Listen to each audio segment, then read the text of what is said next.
Thank you so much. That was Karen Falkenstrom from Odaiko Sonora playing a drum roll to commemorate the loss of our SAJCC president that we lost in November this year. His name was Yuki Ibuki, and there is a guest book and information about his life up by registration if you're interested. He was a big community mover and shaker. He brought together a lot of groups, not just the ones that are here presented at Tucson Japanese Festival today, but we thank him very much. And also, welcome to the Tucson Japanese Festival of 2024. This is the first time we've been able to gather this way in person since 2019 due to the pandemic. So we thank everyone for coming out to support all of the local makers, performers, martial artists, performing artists. It's going to be a really fun day, and we really appreciate everyone's positivity and energy.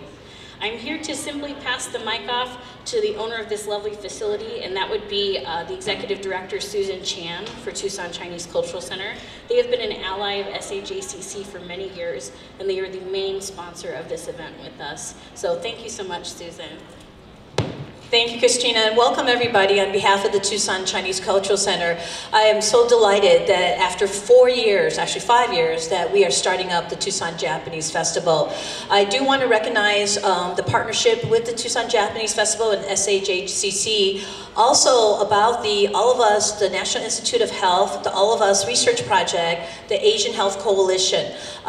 We are on a project with the NIA and All of Us research project, and I wanted to make sure you're aware, in the big multi-purpose room, if you ever wondered why, if you can get better diabetes medication, better Parkinson's medication, or why do you have what you have medically, we are encouraging you, part of this project is to raise awareness and to do research and study with the genetics about some of these medical conditions, such as diabetes, hepatitis, cancer, and we want your support if you can visit the table of the All of Us on the west side in the big room and sign up. And if you can donate to medical research for the project, they just need access to your medical records and also to take a draw of blood so that they can do more research about different medical needs and awareness that affects us as Asians, as human beings. So again, I want to thank the National Institute of Health, the All of Us Research Project, the Asian Health Coalition, and helping sponsor this event. So please enjoy the rest of the day. Thank you.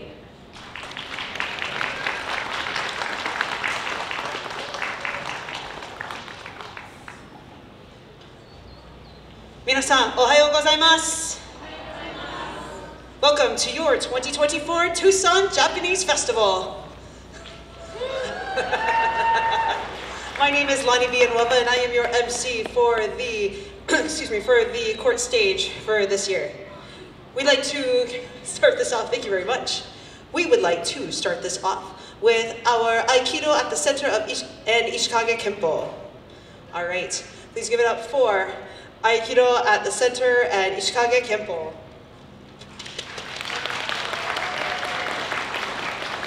Hi, good morning, everyone. Judith Robinson Sensei and Aikido at the Center welcome you to our demonstration of Aikido.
This is our humble tribute to Zotaishi.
And the dead shall rise.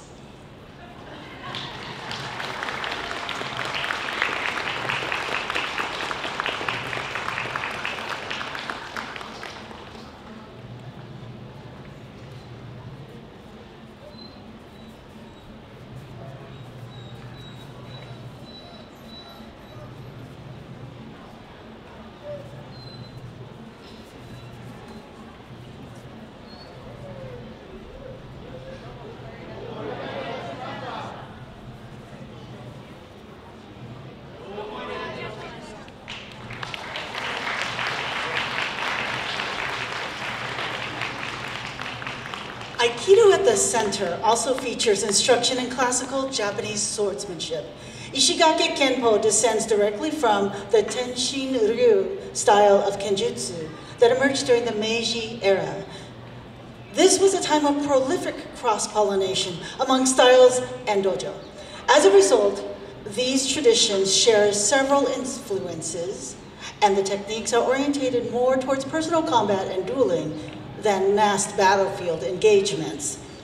The study of classical Kenjutsu is serious and intense. It creates a dynamic and focused spirit in its deshi.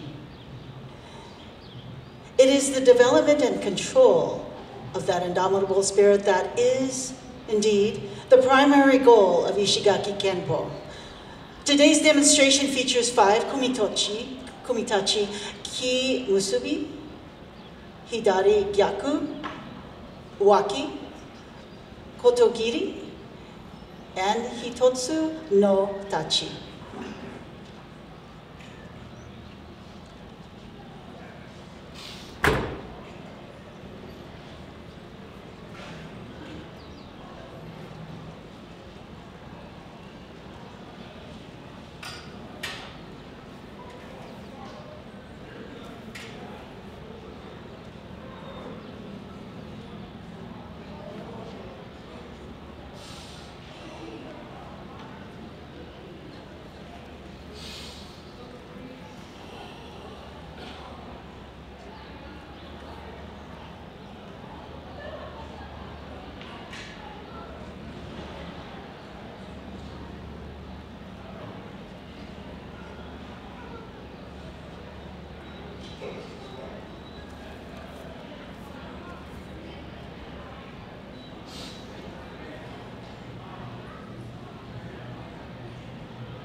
Thank you. And that concludes our demonstration. If you're interested in Aikido at the center, please talk to one of us.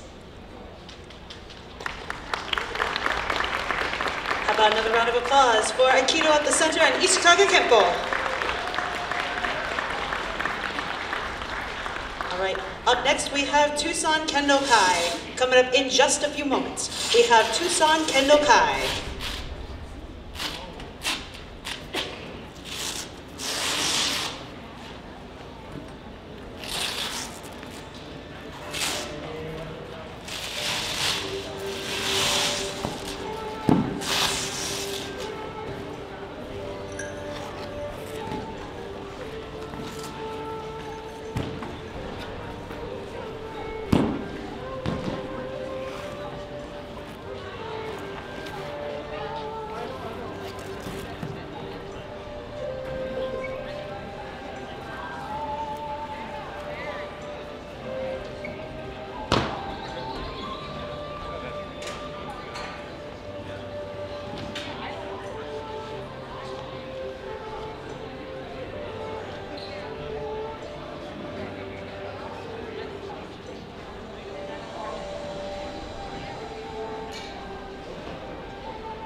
Good morning. In just 13 minutes, Tucson Kendo Kai will be doing their demonstration. Once again, in just 13 minutes, Tucson Kendo Kai will be doing their demonstration. Thank you.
morning, in just 5 minutes, Tucson Kendo Kai will be giving a demonstration. Once again, in just 5 minutes, Tucson Kendo Kai will be giving their demonstration. Thank you.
Check, check, 1, 2, 3.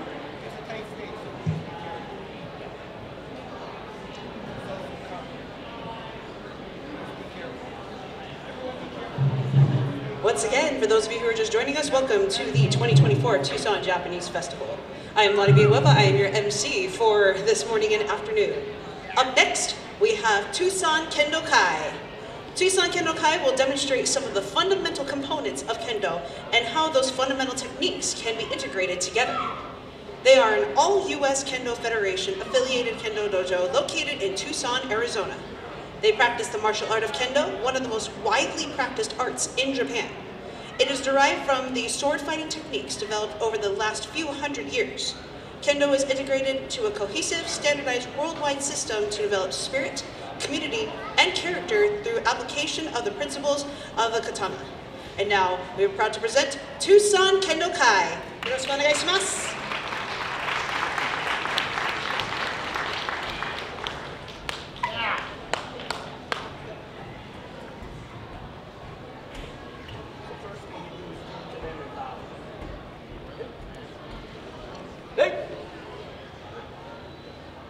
Jikeko. Be careful. Hajime.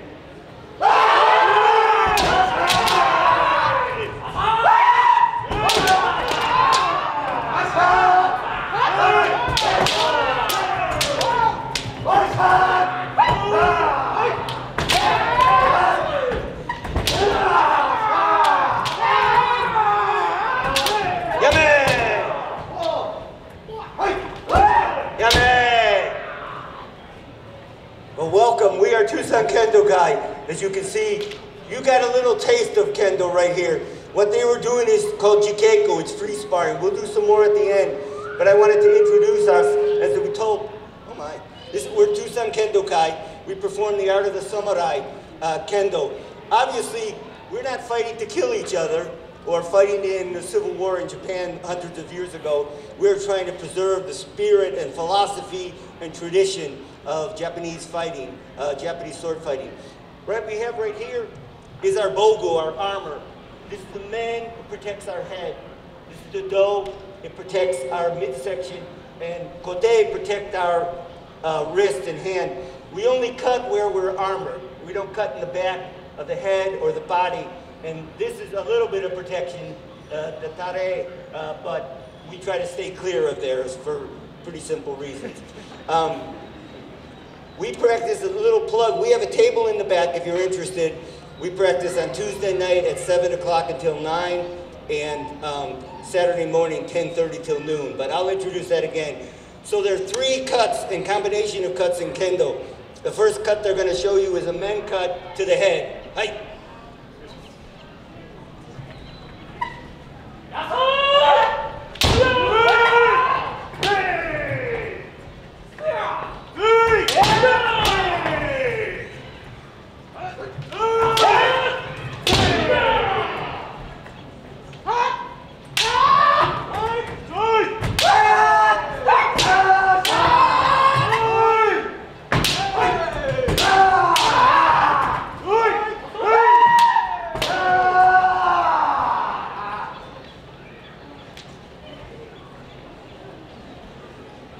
So that was the men cut to the head. That's the first cut that we teach to any new students. It is the foundation of Kendo, is the men cut. All others come from there. As you can hear, as they're cutting, they're calling out what they're cutting. And it's called ki-ai. And it comes from here, the ki, your strength comes from the hara. And so they're projecting their strength to each other. Otherwise, the noise that they're making is just bluster. They're just yelling at each other to get each other fired up and to be fired up. So the second cut is the kote, and they'll show you that. Hi.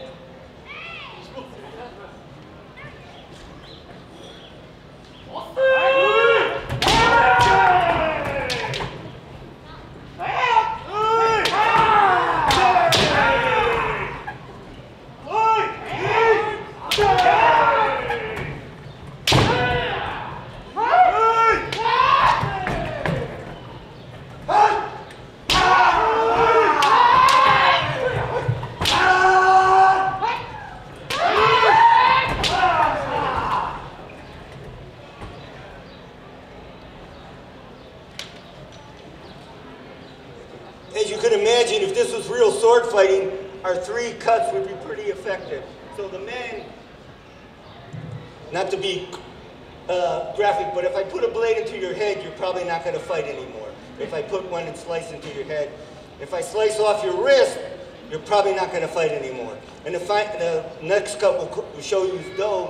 As you can imagine, if I cut along there, you probably wouldn't want to fight anymore or be in a position not to fight anymore. So we're going to show you the next cut, the do cut. Hi.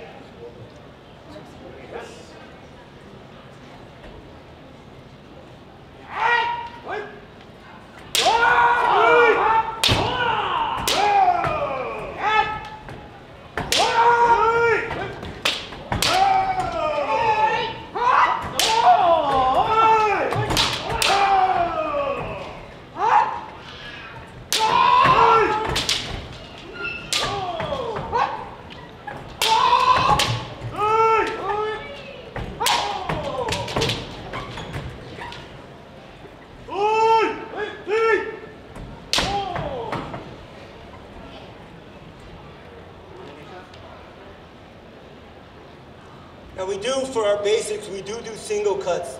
The men, the kote, and the do, but it's possible to do combinations. So we're going to show you kote do, one of our basic combination cuts. I mean, again, you can put together any cuts you want, but our beginning combination cut is a kote men. Hai.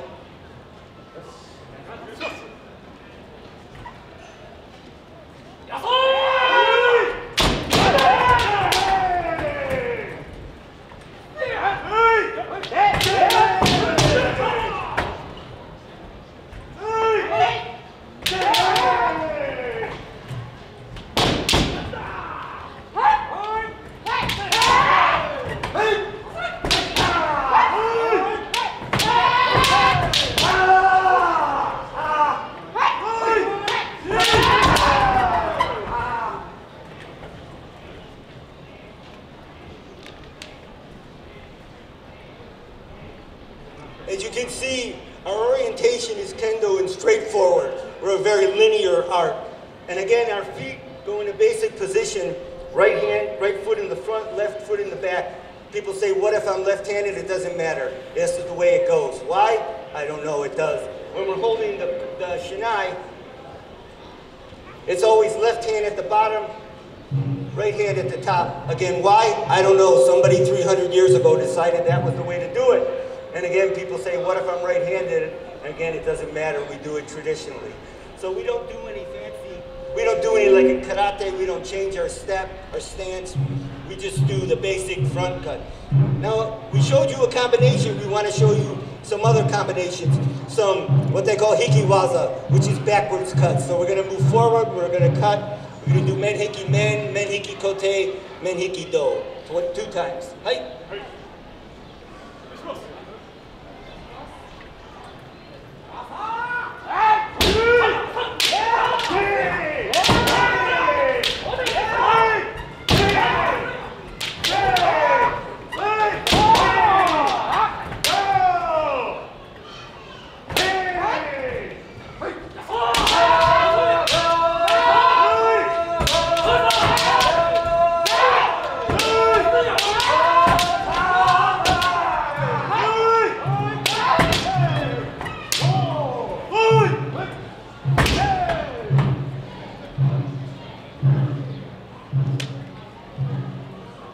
One thing I didn't explain as part of our footwork is, you notice that they're stomping, fumakomiyashi. So this plants us. We're planted in the earth. So again, we don't jump around, we don't punch, we don't kick. We're a very earth-centered, linear martial art.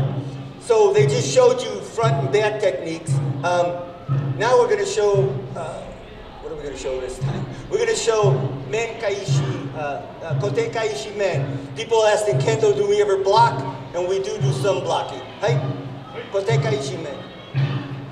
Kaishi waza is the blocking.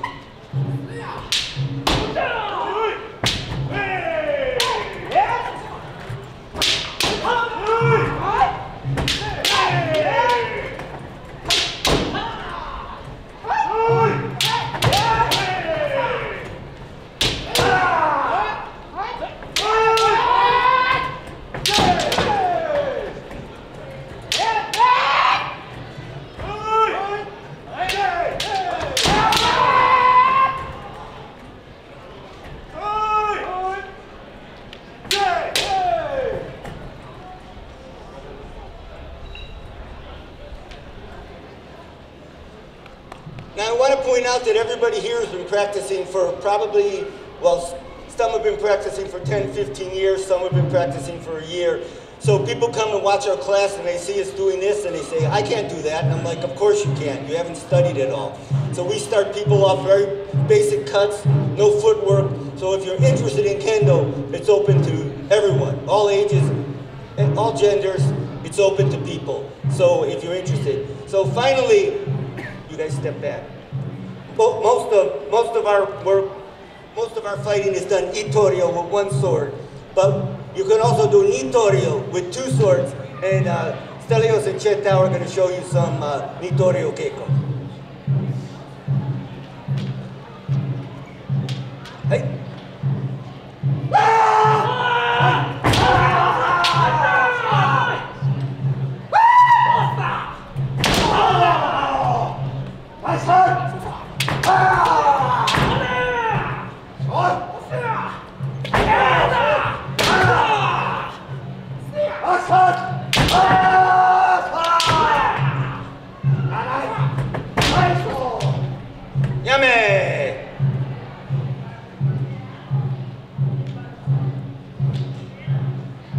So one other cut that they demonstrated to you was a ski cut to here.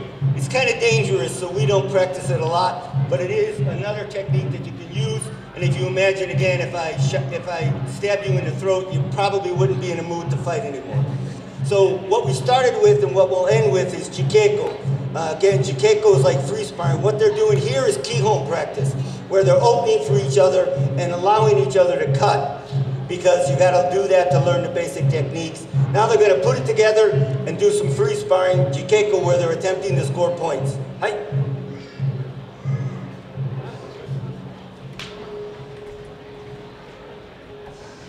Hajime.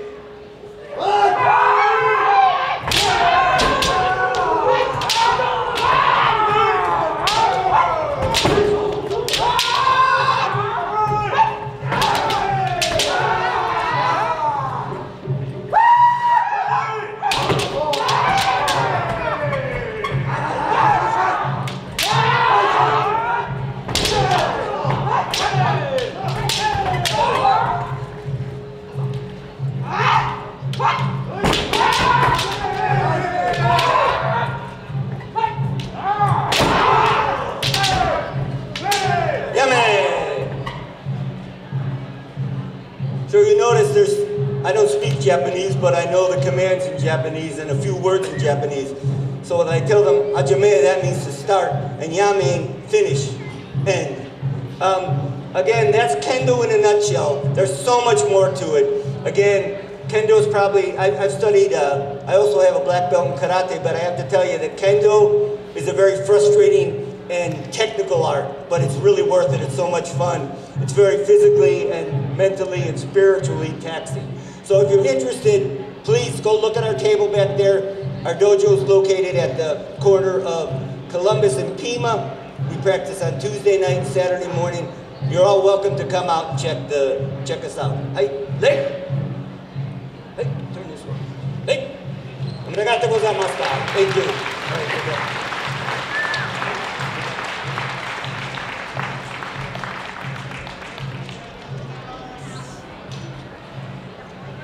Once again, another round of applause for Tucson Kendo Kai.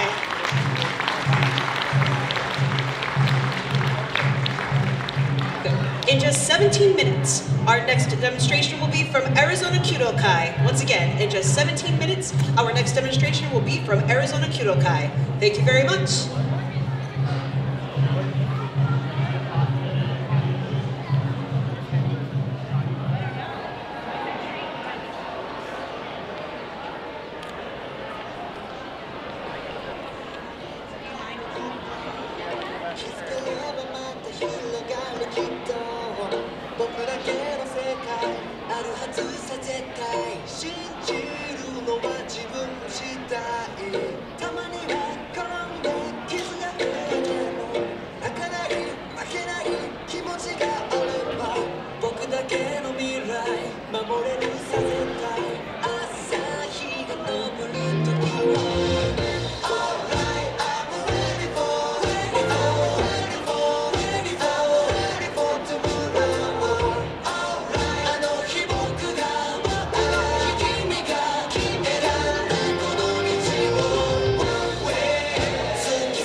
Good morning. In just 5 minutes, Arizona Kyudo Kai will be giving their demonstration. Once again, in just 5 minutes, Arizona Kyudo Kai will be giving their demonstration. Thank you.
Good afternoon. If you are just joining us, once again, welcome to the 2024 Tucson Japanese Festival.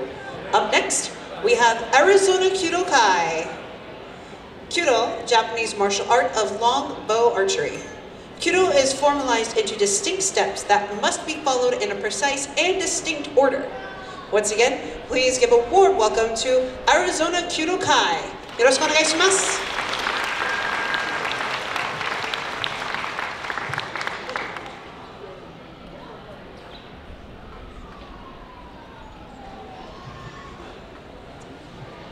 Good morning, or good noon time, or whichever it is.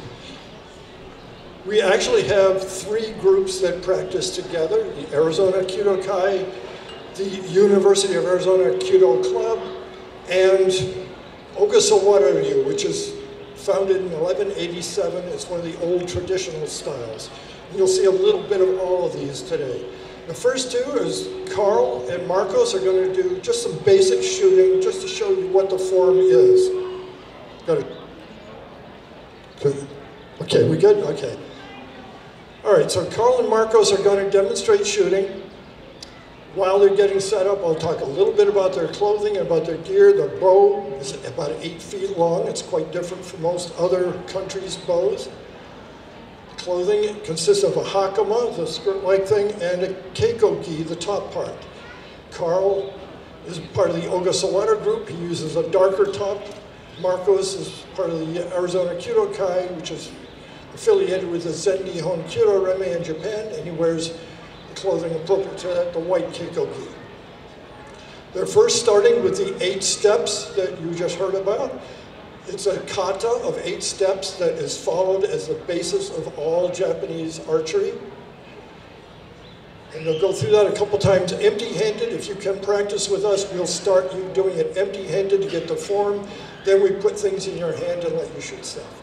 So they are now going to do that part of it. They did the empty-handed warm-up, and now you're going to get to see what it looks like when they actually shoot arrows. A couple things to watch for. The arrow is on the outside of the bow, which is very different from Western archery, which puts the arrow between the bow and the archer. They use a glove with a reinforced thumb to hook the string. The draw is a thumb draw, and it comes back almost to the shoulder. It's quite long, quite a bit longer than a Western draw would be, which gives you a lot more acceleration on the arrow. Marcos is one of our newer members, but he's gotten pretty good pretty quick. The target he's shooting at is called a makiwara.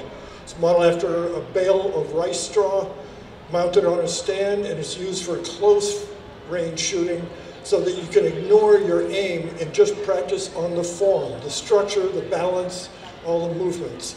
And we start people with this, and then we move them to the full range, which is about 100 feet, about 28 meters, shooting at our 14-inch diameter target.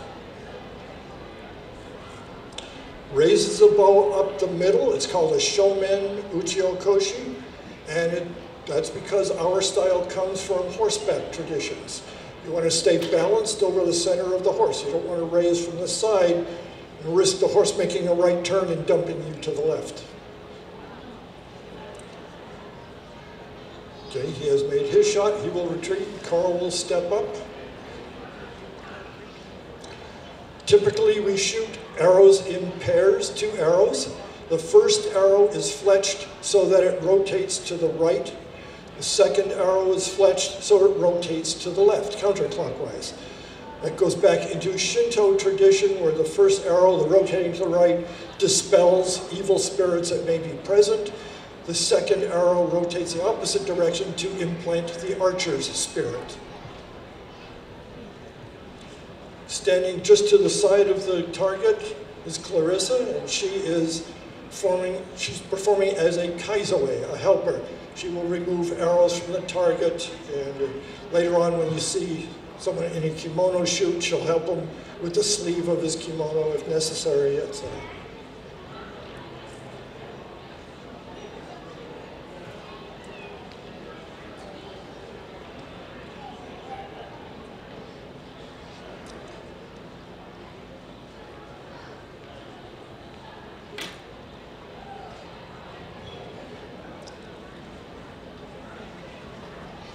Okay, Carl's made his shot. He will retreat. Marcos will step for his second.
Okay, Marcos has finished his second shot. He will now retreat. Carl will finish his.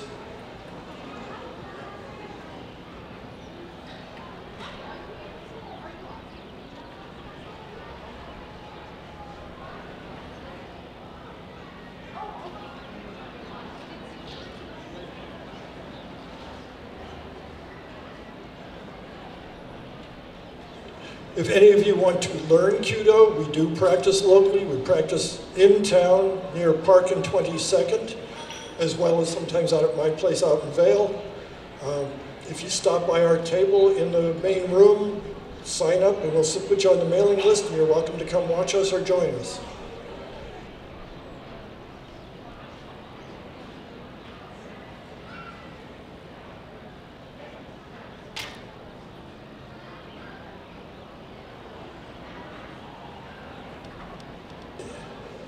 All right, they have finished their shot. They will exit. Our next, and you can see our Kaiser is moving the arrows with them. Our next performer is going to be Blake, and he will do, from the Ogasawara tradition, a Momote Shiki. This is a very abbreviated version. The correct version, there would be 10 archers, each shooting 10 arrows. Obviously, we're not going to put you through that today.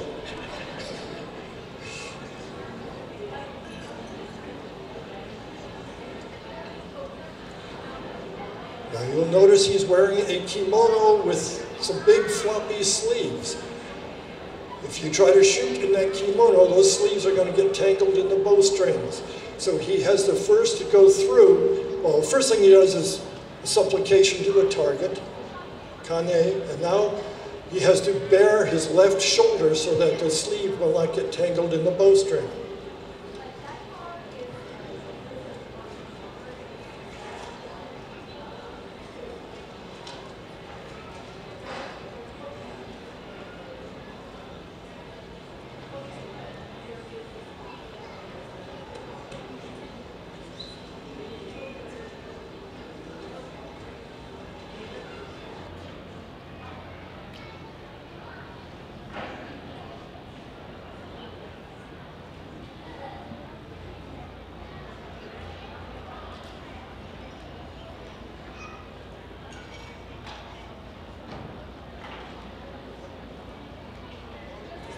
You'll notice that his arrows are fletched in white and the bindings on them are white.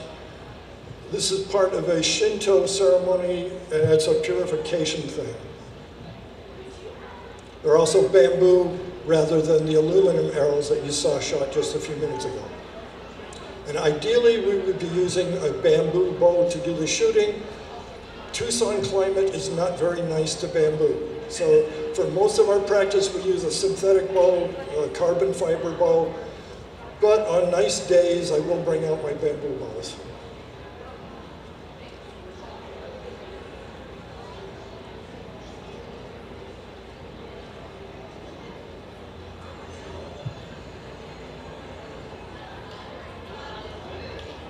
And that lip catch is a thing you learn real quick.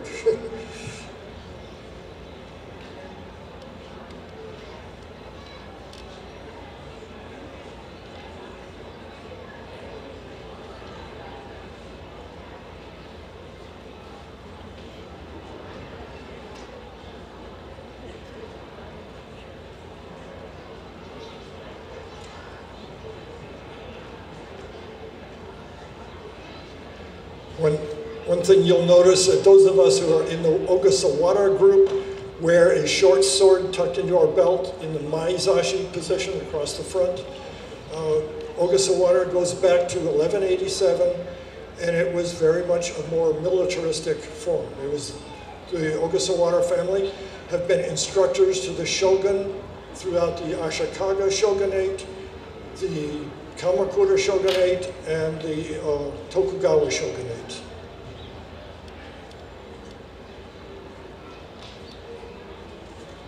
Now the hard part is putting your sleeve back on.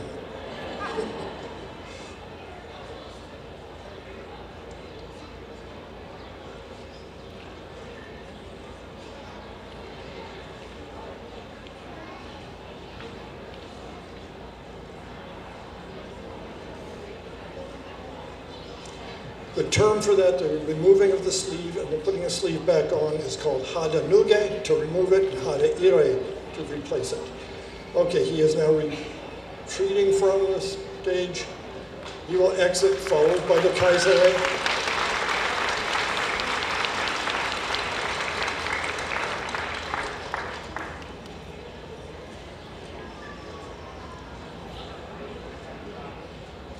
Now the kaizai goes back, and she's going to help the next group.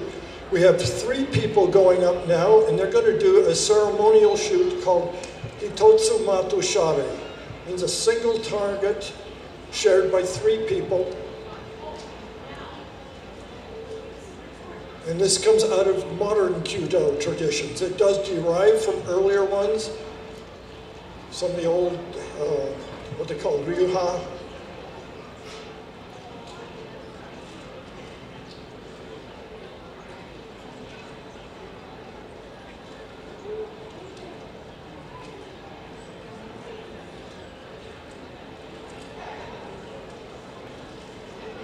We're using a slightly narrower stage than would be ideal, so we're kind of squeezed together, but I think we'll manage it.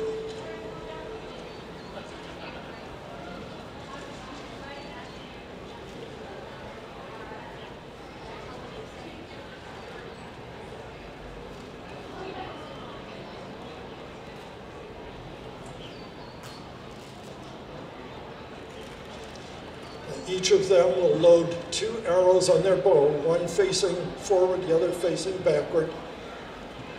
And then when they go to do the actual shooting, they'll remove the backward facing one.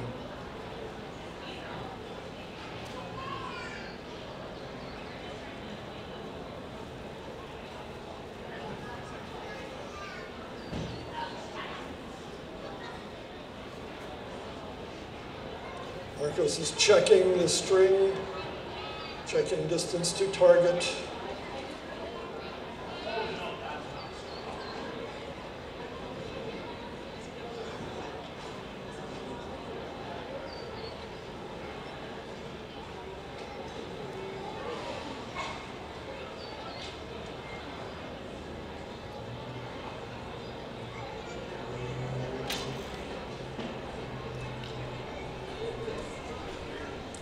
Okay, now Marcos will retreat back to what's called a honza, a waiting line, while Cheng Tao moves up.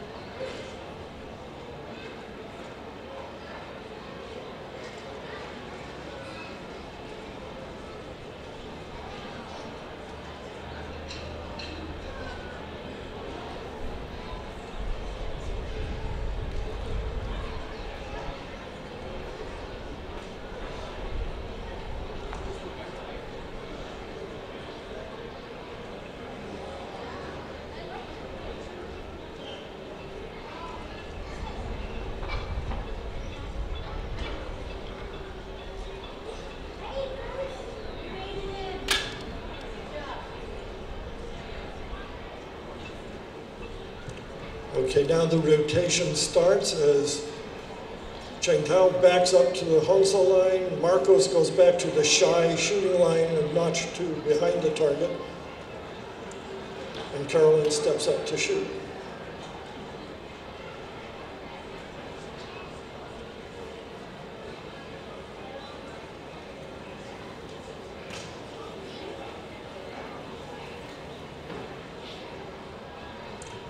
This type of ceremony was used basically for an archery school to do a demonstration for a high-ranking person or a dignitary to show them what their school does, their style of shooting. There are other schools of Kyudo that raise the bow from the side or do other variations. There's things like Honda Ryu, Yamato Ryu, Takeda Ryu, a whole bunch of others. So each one has a slight different variation on how they do it.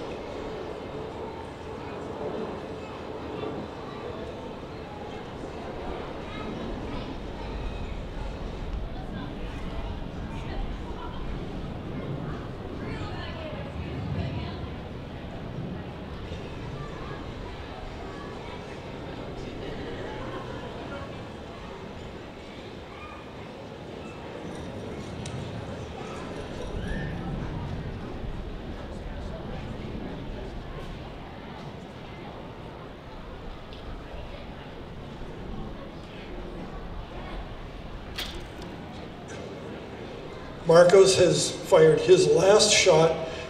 He will now retreat as he has done before, but this time he'll have to stagger it to the right because he's going to be on a waiting line with 3 people.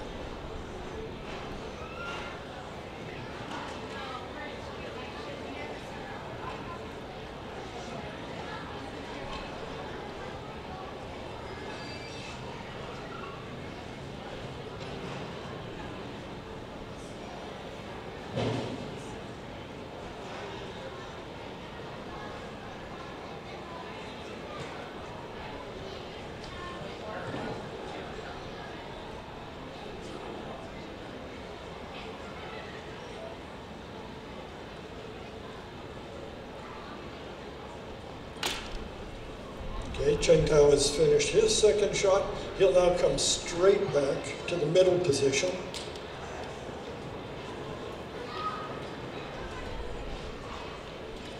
And Carolyn steps up to do her final shot.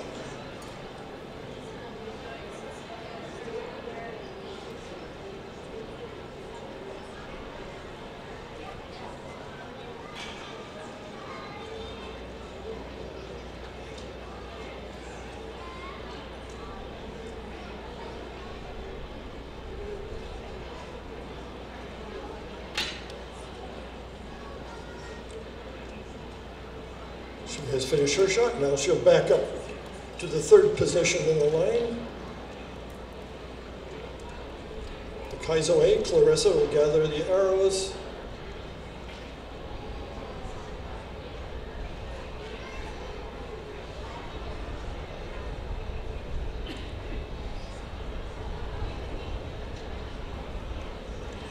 A closing bow to our honored guests here.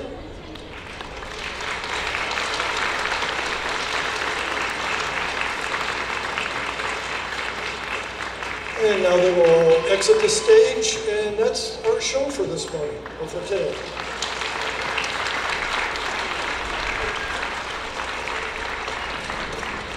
We do have a table inside. Feel free to come up and ask all the questions you want and sign up if you want to get on our mailing list. We've got a wooden practice horse out in the courtyard. We also are learning the horse version of this, horse archery, which is called Kyubajutsu. Kyujutsu literally means archery. Kyubajutsu is horse archery. And it's used in ceremonies such as Yabusame and a few others. And if you want to hear more about that, I'll be at the wooden horse on the patio. So, thank you all for coming. And I don't know who's next, but I'm sure they're good. How about another round of applause for Arizona Kyudo Kai? All right. Coming up next at 12:30, we will have the Tucson Japanese Language School for a performance. Once again, at 12:30, we will have Tucson Japanese Language School for their performance. Thank you.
Good afternoon.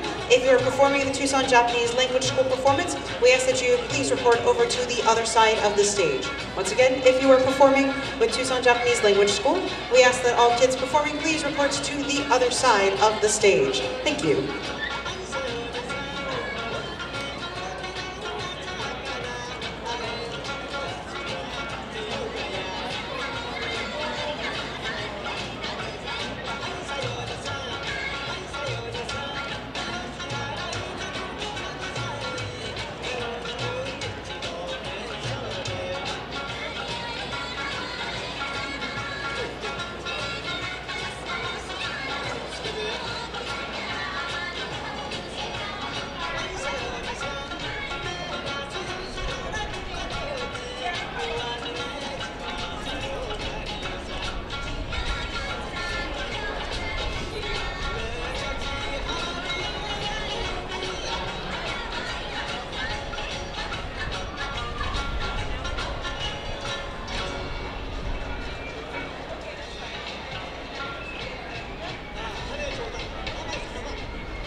Good afternoon.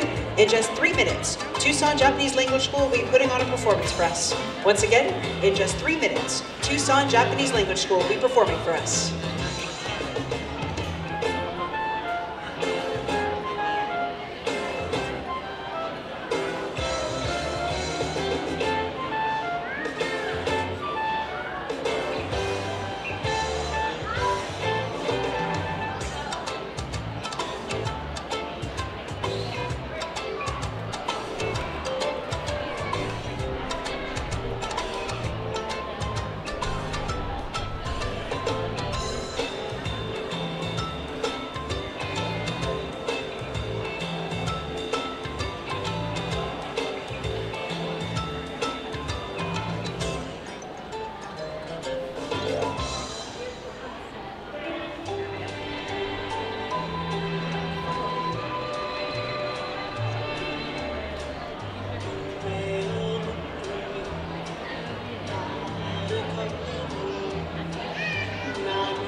Good afternoon. For those of you who are just joining us, welcome to the 2024 Tucson Japanese Festival. I am your MC for today, Lonnie Villanueva. Up next, we have the Tucson Japanese Language School. Please enjoy these Japanese songs by the students of Tucson Japanese Language School. For more information about the school, please visit their information table in the marketplace.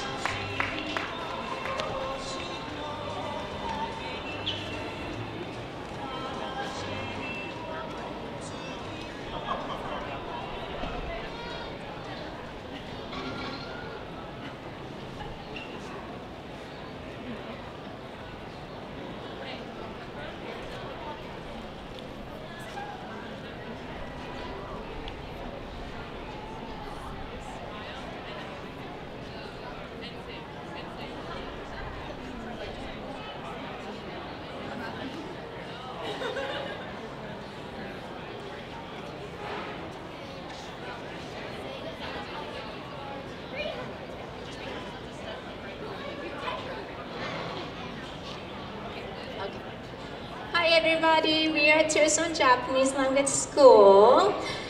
Here's our students. Not everyone couldn't come today because it's middle of the spring break, but most of them are here. And we would like to sing a song for you.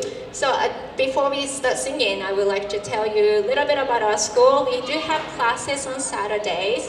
Not every Saturday, but almost every Saturday, 9 to 11. And then we do have two divisions. The one is for Japanese student who's learning Japanese as first language and heritage language. And also we do offer adult classes.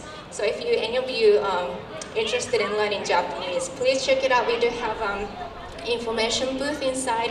You can stop by to learn a little bit more about our school. We also have free online conversation group. If you know some Japanese and would like to polish your conversation Japanese skill, we do have a free online group which we collaborate with the Japanese volunteers in Japan in Anjo City. So we do some language exchange. So you can learn a little bit about that too if you're interested in. Okay, so today we can sing my favorites with Japanese Sign Language.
Once again, another round of applause for Tucson Japanese Language School.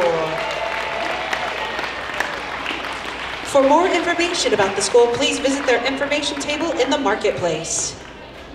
All right. In 25 minutes, we'll be having a performance from Tucson's taiko group, Odaiko Sonora. Once again, in just 25 minutes, we'll be having our taiko performance from Odaiko Sonora. Thank you.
here all waiting. We have 9 more. Wow, we have 9 more minutes. Thank you for that. I had the voice of a deity for a moment. I'm Karen Falkenstrom. I'm the director of Odaiko Sonora. We will be performing at 1 o'clock promptly because that's what we do. So please hang out, talk for another 8 minutes, and enjoy the rest of the festival, and we'll be back in 8.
check. Whoa, hello, that, wow, very bouncy.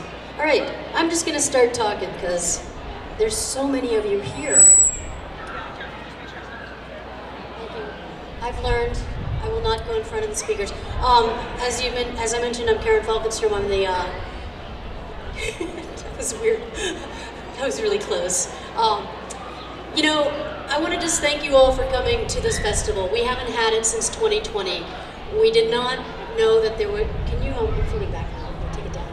I can jump. We did not know that it would be this popular, so I want to thank you all for your patience getting in, possibly being rerouted to another parking lot, possibly having to park at the grocery store and walking over. Just understand that we had no idea that this many people would be here, and we'll be looking for a larger venue next year because our last festival probably had about 1,000 people, and I think today we're looking more at like 4,000 people. So thank you for coming out. Please be patient and kind. Woo! Yeah. And we're really excited to bring our art form of taiko, or Japanese ensemble drumming, to you, and we're going to start off with a song called Korekara, which kind of is apt because Korekara means from now on. As in, from now on, we will look for a larger venue.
All right, thank you very much. That was a really, what is it, impressive applause.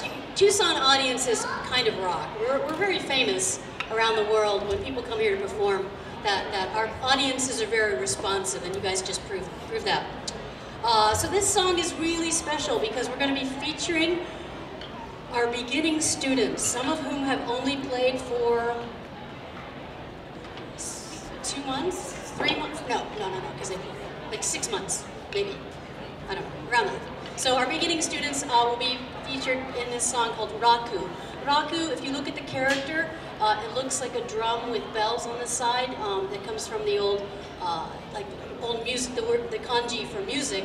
It also means ease or joy or lightheartedness. So Raku, featuring the Odaiko Sonora all ages recreational taiko class.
Our next piece is simply titled Matsuri.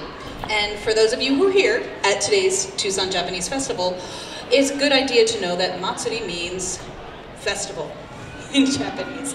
Ooh. And on the back of our hoppi, I was told I must have more ado. So we're going to take a little longer talking about what we are wearing and the fact that we have the kanji, or the symbol for Matsuri, on the back of our hoppi. How about we have, oh yes, Maggie's is a little easier to see because it is in black. So it's actually quite similar to the raku symbol that Karen was talking about earlier. If you were to go to Japan almost any time of year, but especially in the middle of the summer during Obon season, you will hear drums in the distance in a village and get drawn in because drums do that to people. And Matsuri means festival. I just said that. I'm a doing. I'm good at do. But there are some basic rhythms that you could hear across the entire country. And so this piece takes a bunch of those basic rhythms that you would hear and puts them together in a piece. The last song, Raku, you also saw the fue, or the yokobue, being played by our resident fue player, Sonia. The next two songs we'll be playing also have fue in them. And Sonia gets to have a partner in this one, and hopefully that partner doesn't mess up because it's still new. But so Matsuri, there's a straight beat one and then a swing beat one, so there'll be two sections to this piece. Is that enough ado? That's enough. Enough ado. Matsuri.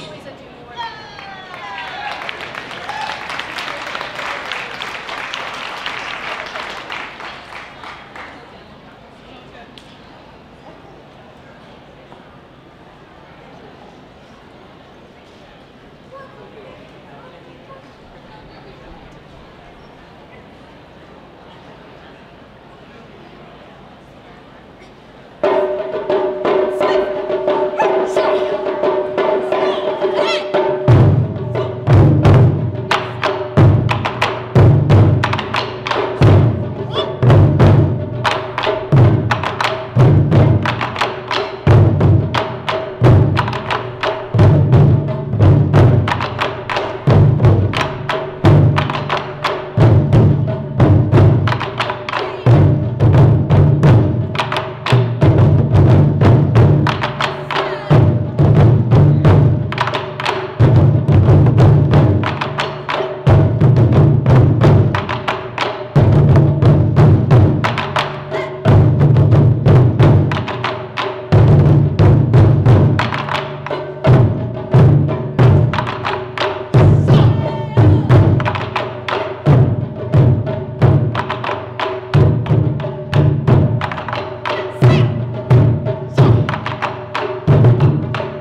apparently it's me again to talk. Woohoo! All right, so you have seen a piece that was written as a gift for the North American Taiko community, Kodenkan, written by a bunch of fourth generation Japanese American youths at the time. They're all in their 40s now. And then you saw Raku, which is again a fairly modern piece written by a woman in Japan. Matsuri, a bunch of traditional festival pieces. We are now going into a more musical landscape. Taiko can be used to talk about our environment. And one of the things that we like to talk about is the changing of the seasons. The next piece that we have is called Aki no Ondo, or Song of Fall.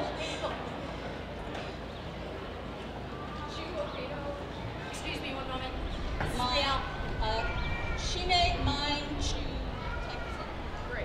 I'm supposed to be doing that, and they're doing it for me, so thank you. And this piece is actually written by Karen Fulkenstrom, our very own founder of Odaiko Sonora.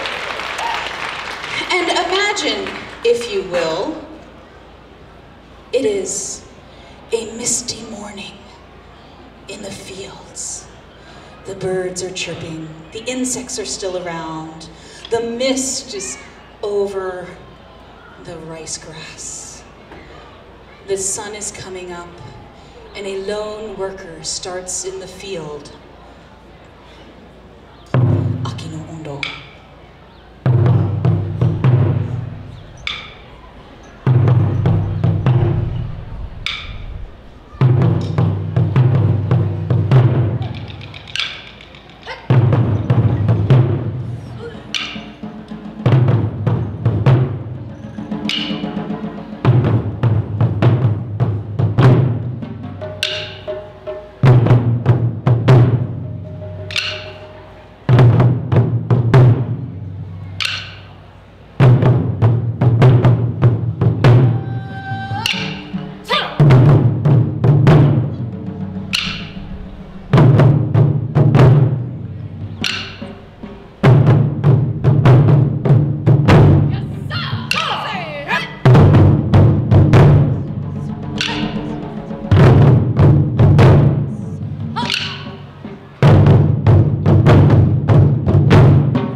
you.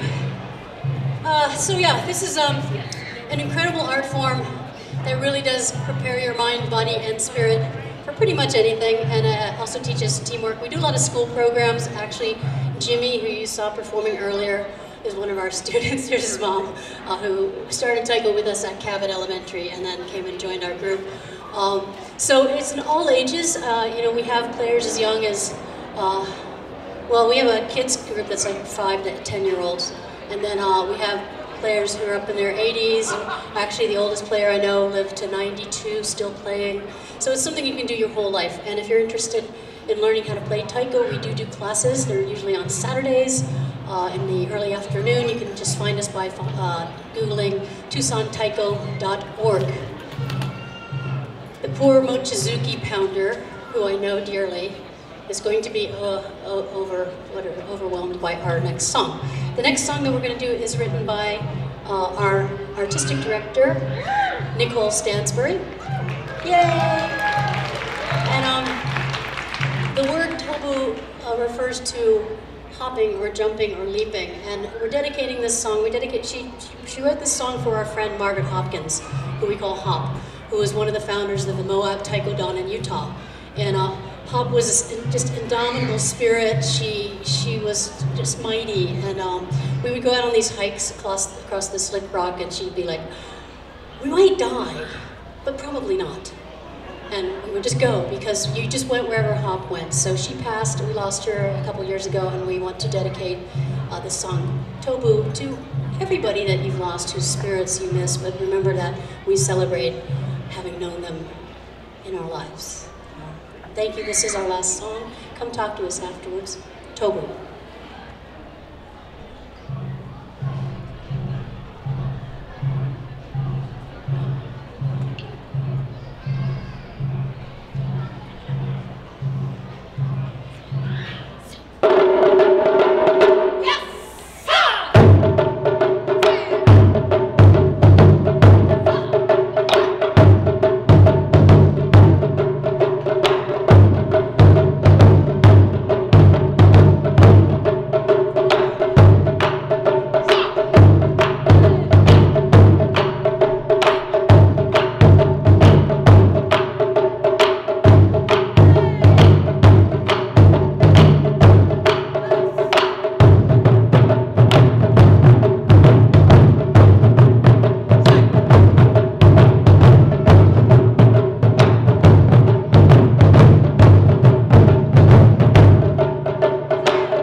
How about another round of applause for Odaiko Sonora?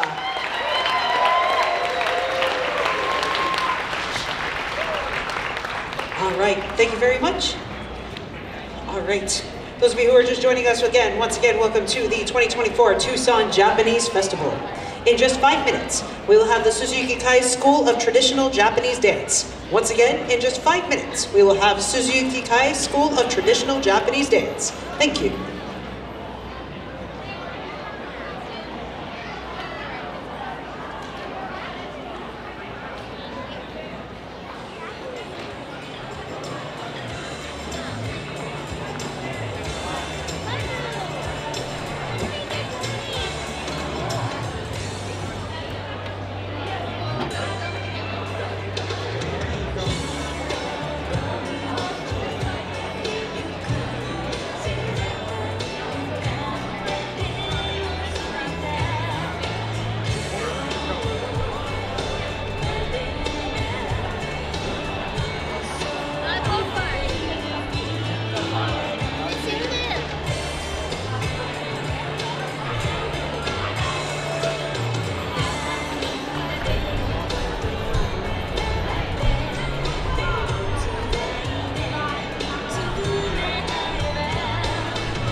of you who are just joining us, welcome once again to the Tucson Japanese Festival. My name is Lonnie Villanueva and I am your MC for this morning and afternoon. Up next, this is Suzuyuki-Kai School of Traditional Japanese Dance. Please give them a warm welcome.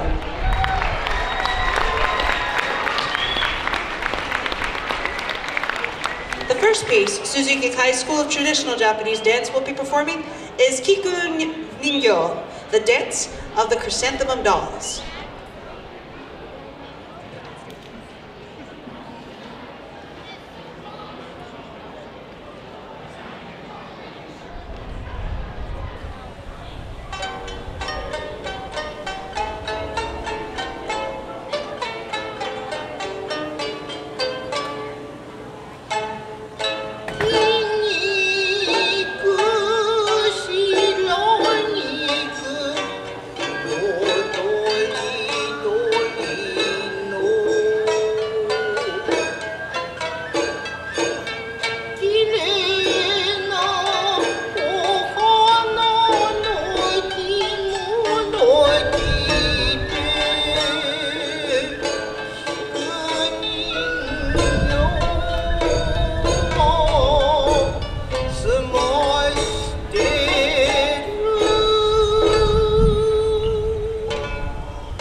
From Suzuyuki-Kai is Sunsu no Mai, dance of the various flowers of spring and autumn.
Our next piece is Kurodabushi, a samurai warrior at celebrational gatherings.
welcome to our next piece. I was informed that this performer is 90 years old, the one you just saw.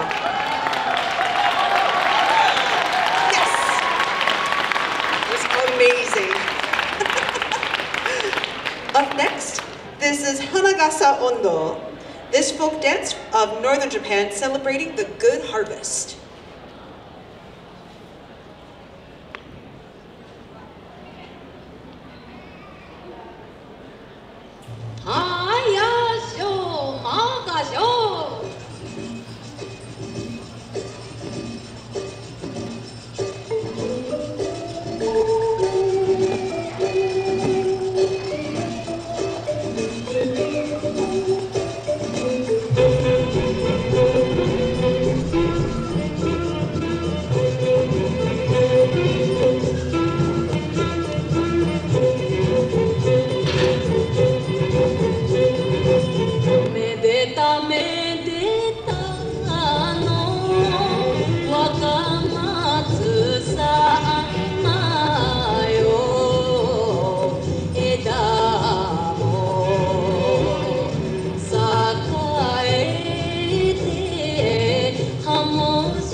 The next piece from Suzuyuki-Kai School of Traditional Japanese Dance is Waka Murasaki.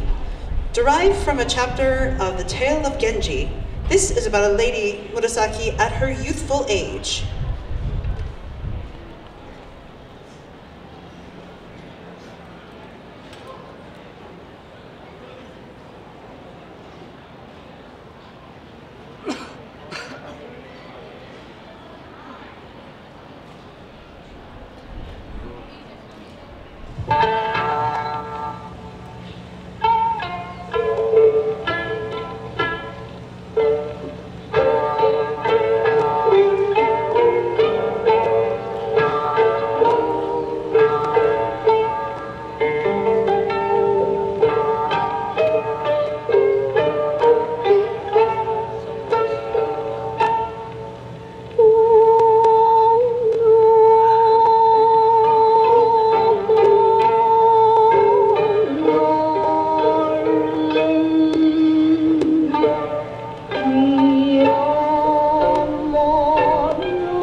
right. The last piece, Suzuyuki-Kai, School of Traditional Japanese Dance, would like to present is Passion. Some of you may know, this is the theme song from the game Kingdom Hearts 2 from Utada Hikaru.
Another round of applause for Suzuyuki-Kai School of Traditional Japanese Dance.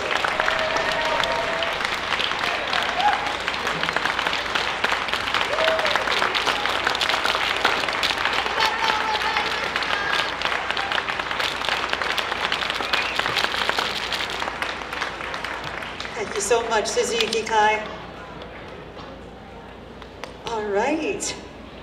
How is everybody enjoying the Tucson Japanese Festival today? I was told that this was the largest crowd that we've had in quite some time, so I'm not convinced. How are we doing today? There you are, Tucson. Thank you so much. All right, coming up at 2:10, we have Kodenkan, martial arts demonstration. Once again, at 2:10, we have Kodenkan. Thank you very much.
Good afternoon. In just 5 minutes, Kodenkan will be doing their demonstration.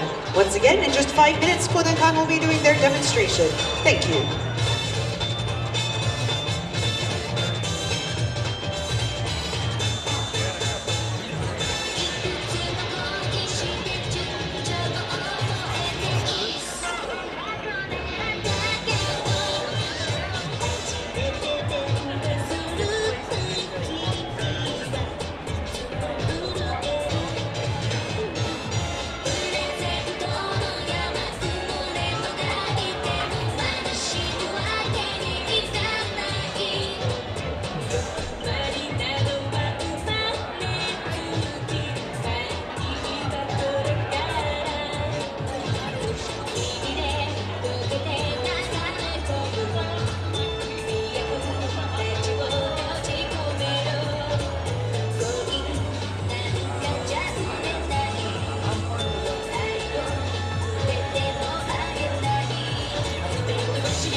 Good afternoon.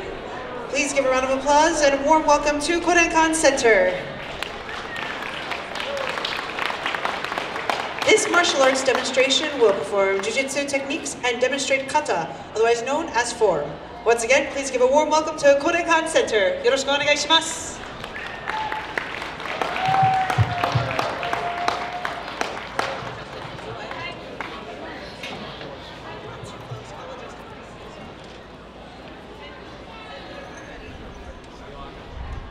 Konnichiwa. My name is Irene Swanson. I'm the sensei of part of the group, and with me here today is Sensei Julian. He's the other part of the group. We are here with our students, feeling very honored to be part of this wonderful event. And our students will demonstrate techniques from two different styles. Matsunoru Goshin Shitsu, a self-defense style, and Dansanru Chujitsu, a more traditional Chujitsu style. Our roots are shared. They go back to Professor Okazaki. Professor Okazaki, a martial artist and healer, migrated from Japan to Hawaii because of having to find work and for health reasons. Professor Okazaki was ahead of his time, welcoming non-Japanese and females into his classes. Shomini, right? Kyondosa. Shikodachi, Churanzuku.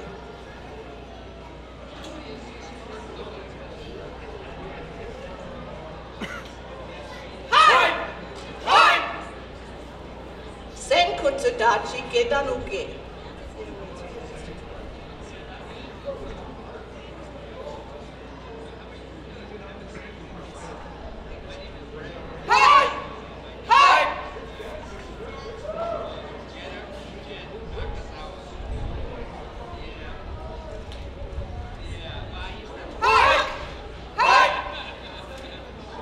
Shisendachi Akeuke.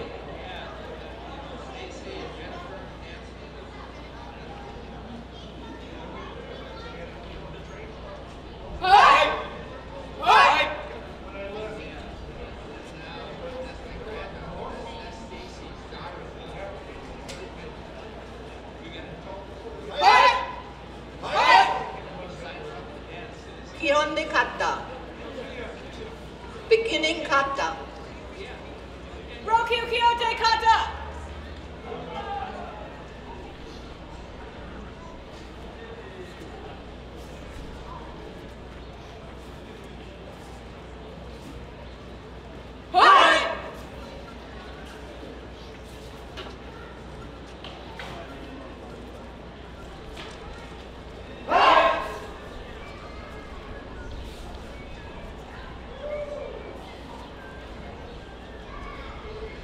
Intermediate kata. Tute kata ni.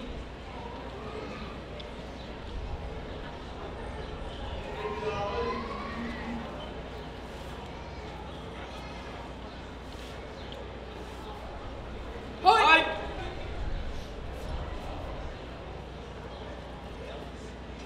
Hoi!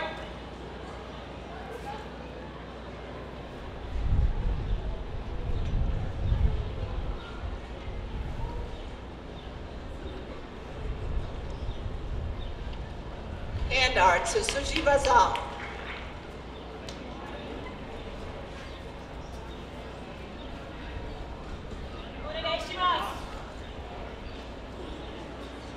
Katatedori A.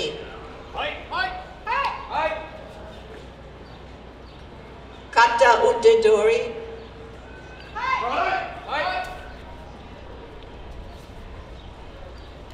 Shodanzuku.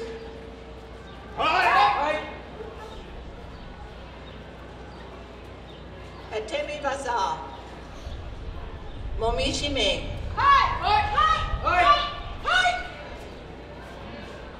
Kakai Dori arms pinned.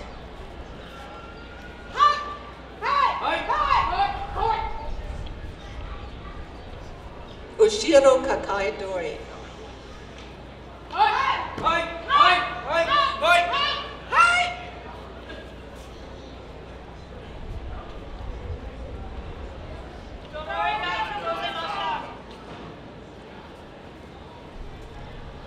Kendo. In the early 1930s, Professor Okazaki taught a few students the science of Kendo. With the wave of public unrest in the 60s, the proper use of the baton was adopted by law enforcement in parts of California. Some of those techniques were used successfully in riot control during the late 60s and early 70s. In our martial arts style, we choose to practice with the bogen, the wooden sword. Line drill. Ich, ni, san, shi, go, rock, sich, ich, ni, san, shi, go, rock, sich, ich, ni, san, shi, go, rock, sich, ich, ni, san, shi, go, rock, sich.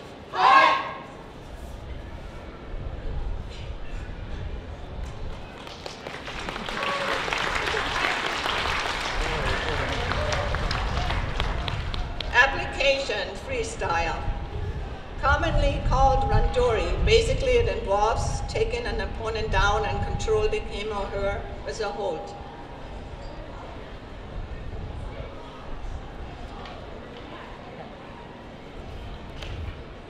Ogoshi into kesa katami into kata katami.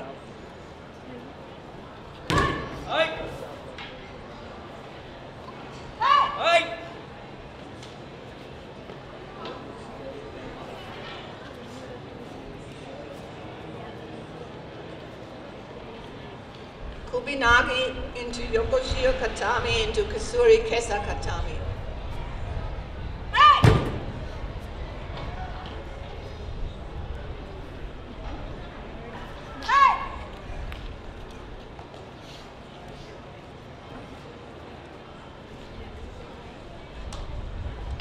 Iponsio Nagi into Kamishio Katami to Ushiro Kesa Katami.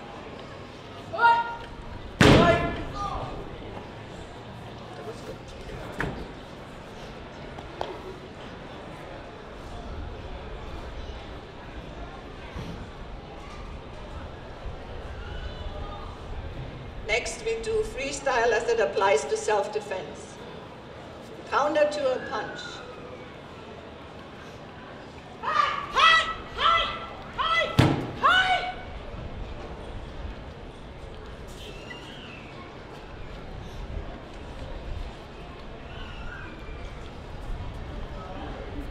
Counter to front hug, arms pinned.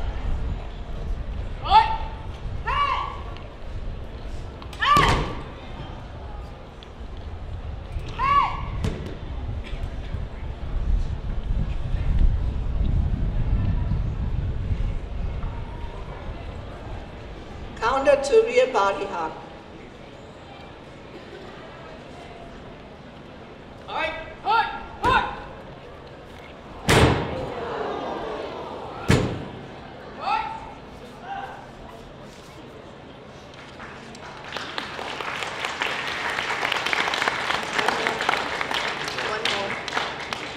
One more technique, please. Counter to grass grab.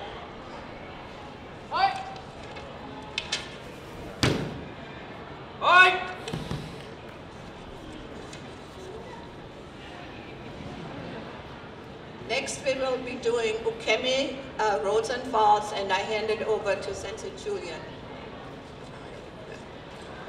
Rolls and falls are techniques intended to prevent injury during falls as well as to help people give up their fear of falling. These techniques are practiced every class. Migi ukemi, right side fall.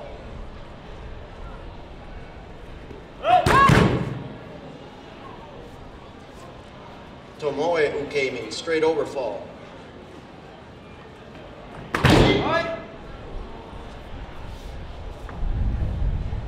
Mai ukemi, stomach fall.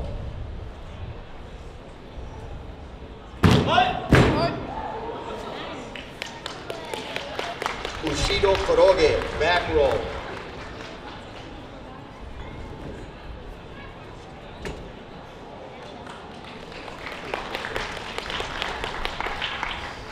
Yawada, hand arts. Techniques ending with the word hazushi means to escape.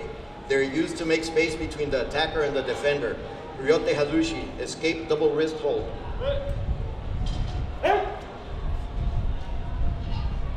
Yubi-tori hazushi, escape hold on fingers.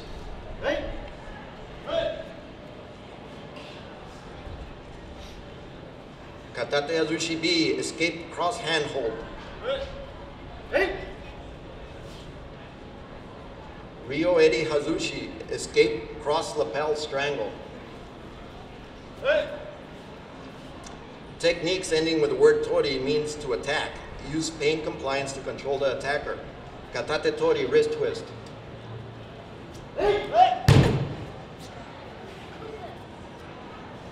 Tekubi tori, escape outside wrist hold and apply a wrist twist.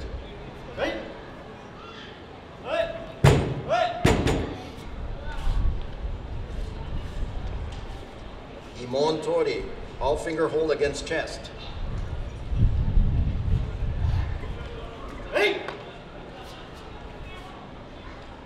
Yubi tori, one finger hold.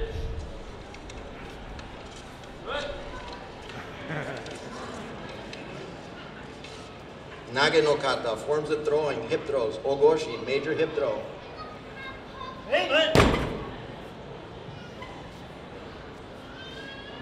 Suegoshi, elbow under armpit throw.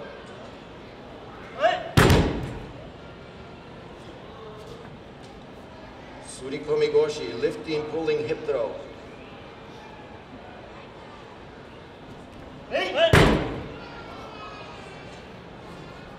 Ippon soenage, single arm shoulder throw.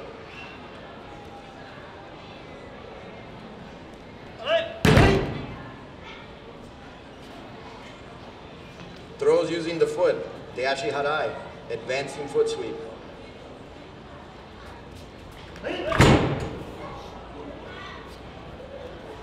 Sotogama, outside sickle throw.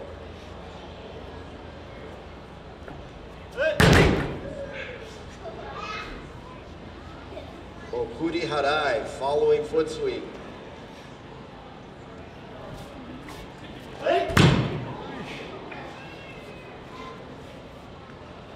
Sotomomo harai, outside thigh throw. These are throws using the leg.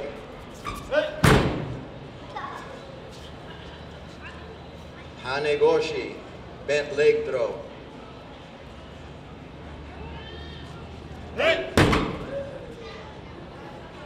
Uki-otoshi, pull down throw.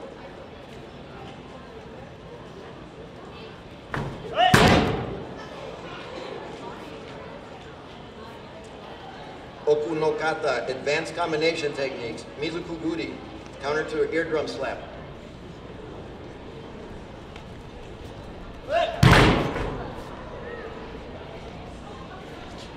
Mayamakage, back-to-back throw.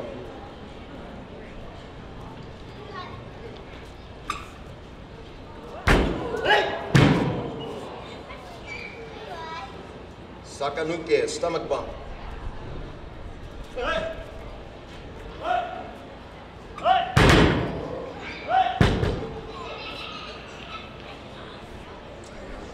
Yaku shigarami, hammerlock using foot.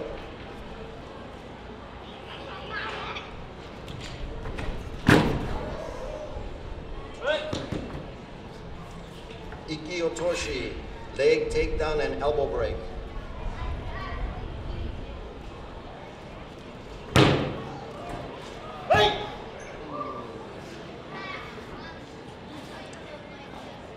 Kin katsugi, knuckle to groin and low shoulder throw.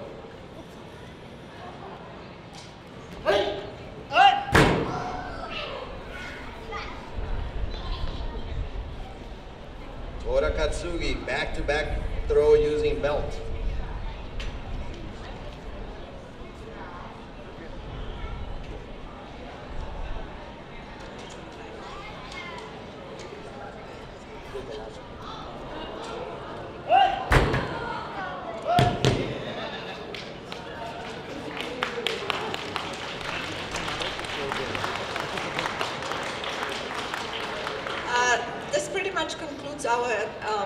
demonstration, but before we do the final bow out, I would like to introduce the members that are up on the stage. Sensei Bobby,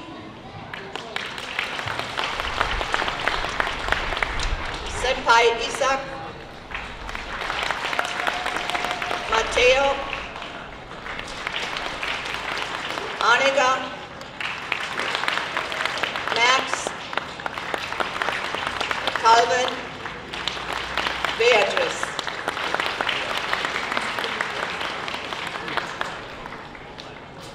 Chauvigny, right?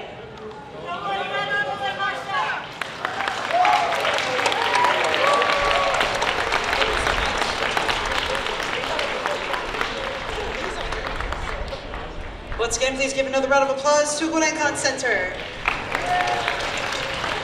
Coming up next at 2:30, we have the Arizona Kimono Club. Once again, at 2:30, we have the Arizona Kimono Club. Thank you.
afternoon, ladies and gentlemen. If you're just joining us, welcome to the Tucson Japanese Festival 2024.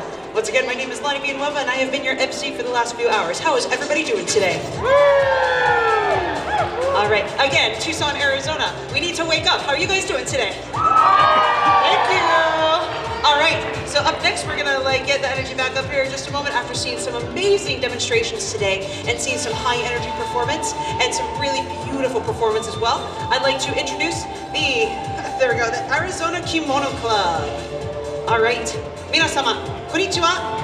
Yes, my name is Lonnie Villanueva. Today, the Arizona Kimono Club is thrilled to share the elegance of Japanese garments tailored for all occasions and seasons. The Arizona Kimono Club was formed in January 2022 by a group of people who love to wear and collect kimono and teach others about these beautiful garments. We meet up at Japanese cultural events all around Arizona. Please see us after the fashion show for more information about what they do. A kimono, a staple for formal events like weddings, parties, martial arts, and traditional pastimes such as tea ceremonies, boasts its own belt known as the obi, and a variety of accessories. It features diverse patterns crafted to suit each occasion and season. These rules on proper dressing are often described in Japanese as time, place, and occasion. Please indulge in the beauty of the kimono. Let's begin! Up next, this is model number 1 by Kei. This is the yukata. The yukata, the casual summer kimono made of cotton, emerges as a quintessential attire during sweltering seasons. Diverging from the conventional kimono, the yukata distinguishes itself with its lighter and cooler fabric, making it the preferred choice for a variety of summer festivities, including festivals, bone dances, and fireworks displays. Yukata holds significant cultural importance. They are not just garments, but representations of the vibrant, spirited nature of the summer in Japan, evoking a sense of celebration and joy during this lively season. Paired with the casual obi called the hanhaba obi, Kei's colorful yukata, adorned with the tamari, or the traditional Japanese hanba, and maple leaves, is perfect for the summer festivities. Everybody, this is Kei in the yukata.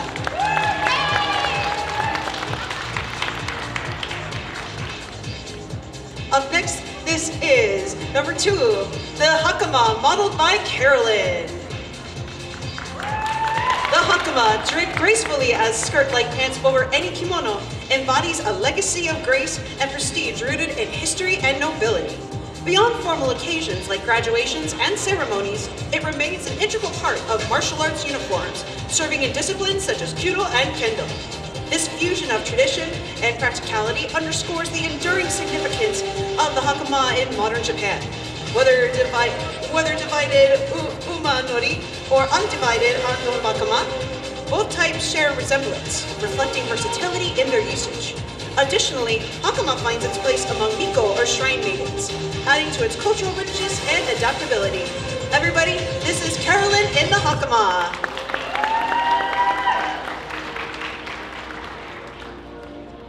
Up next, we have number 3. This is Erica in the komon. Komon, the least formal of women's kimono, features a repeated pattern dyed or woven across its entirety, embodying a casual elegance suited for daily wear or casual daytime events. Conventionally paired with a hanhaba obi, its simplicity in design allows for comfort and ease of movement, making it a popular choice for various occasions. Crafted from silk, wool, or rayon, its adaptability extends to the season, whether it's line or unlined, ensuring suitability year-round. Erica's kimono has repeated multi-seasonal motifs, including flowers, trees, and traditional Japanese patterns.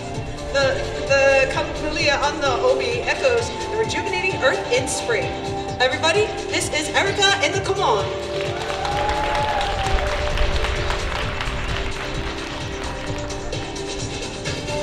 Next, we have number 4. This is Rebecca in the Kimono Hime. Kimono Hime, inspired by a popular Japanese fashion magazine, embraces modernity in blending vintage kimono with Western accessories, resulting in a fashion-forward style that exudes individuality. A mix of patterns and textures, often maximalist in approach, adds whimsical and futuristic elements to the ensemble. Rebecca's antique Taisho romantic era kimono, made of mason silk, epitomizes this fusion with bold modernist motifs and long sleeve characteristic of the era. Paired with the Sho-era Nagoya Obi, featuring a bird pattern, it exemplifies the evolution of kimono as a contemporary fashion statement. Everybody, this is Rebecca and Kimono Hime.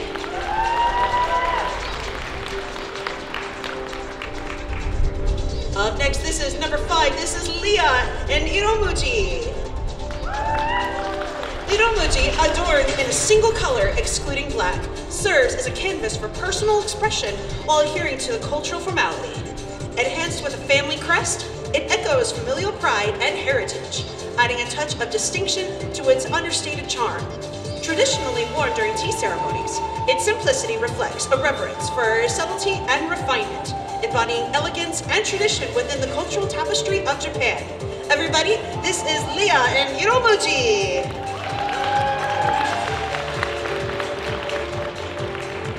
Up next, this is Kyoko in Homongi. Homongi, semi-formal kimono, worn by married and unmarried women, exudes respect and elegance suitable for various formal occasions. It is characterized by patterns flowing over shoulders and sleeves and continuous across the seams of the kimono. Its design process involves sketching onto fabric before dyeing, showcasing meticulous craftsmanship and attention to detail. Kyoko's homongi, adorned with pagoda and trees and flowers, is paired with a formal obi called the fukuro obi. Whether worn for social visits, weddings, or receptions, the homongi embodies sophistication and tradition, making it a versatile and timeless choice. Everybody, this is Kyoko the homongi. Yes. All right, here we go.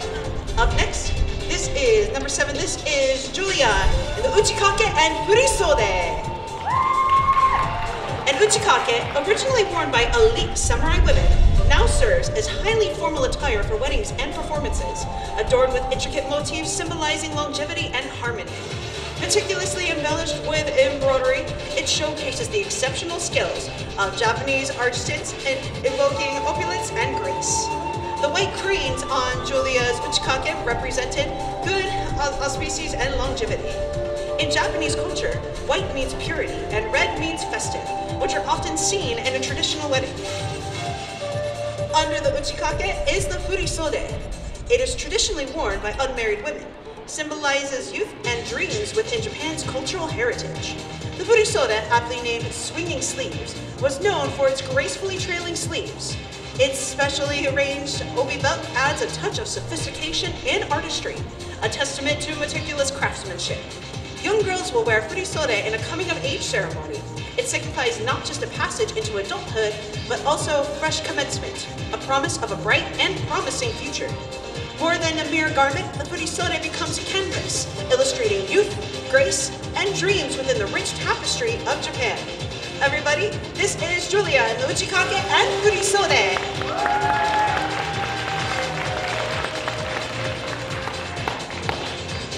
And last but certainly never, ever least, this is number 8, Christiana and the Kurotomesode.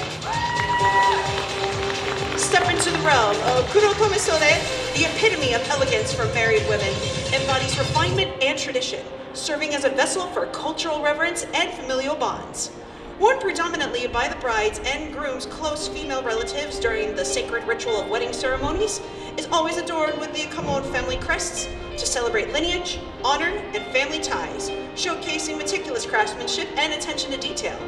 It is the most formal kimono, with a black background and a design present only under the waist. The Kurotomesode that Christiana is wearing is decorated with multi-seasonal flowers, and therefore suitable for any time of the year. Whether worn for wedding ceremonies or formal occasions, the Kurotomesode transcends fashion, embodying the collective blessings and hopes of generations past and present. Everybody, this is Christiana and the Kurotomesode.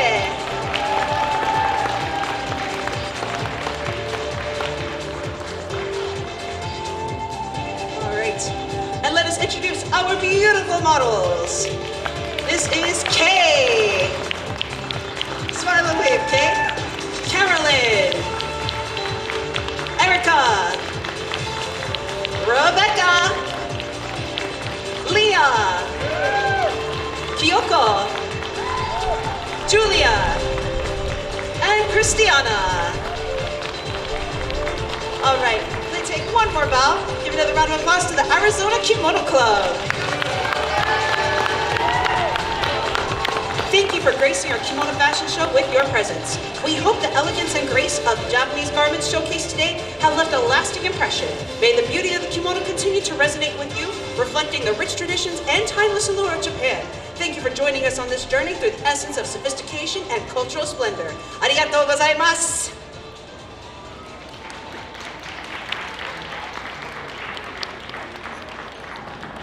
All right, how are you guys enjoying the Japanese festival today?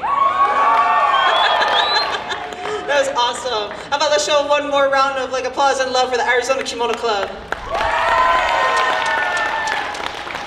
That was so much fun.